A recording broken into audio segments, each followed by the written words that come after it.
Mga cast ng Lavender Fields, magkakaroon nga ba ng concert sa Bicol? May nakarating na balita na meron daw nag-o-organize ng concert para sa mga cast ng Lavender Fields, lalong-lalo na kay Jericho Rosales at Janine Gutierrez para sa mga nasalanta ng bagyong Marcy. Nagkaroon din kasi ng idea ang lahat nung nag-guest ang cast ng Lavender Fields sa Rainbow Rumble, lalo na ang Econin.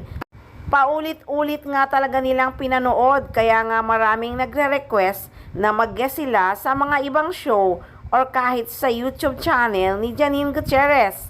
Nagniningning kasi ang aura ni Janine ngayon.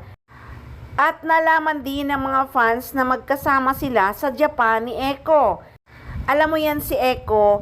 Yeah, I can give quality time. I mean, I tend to like spread myself. I just like to step out of myself and be hyped. Sometimes I get hyper focused on people, my family, my friends, my loved ones, parang gano'n. Kaya nga swerte talaga ni Janine. Laging may time si Echo na samahan siya at suportahan.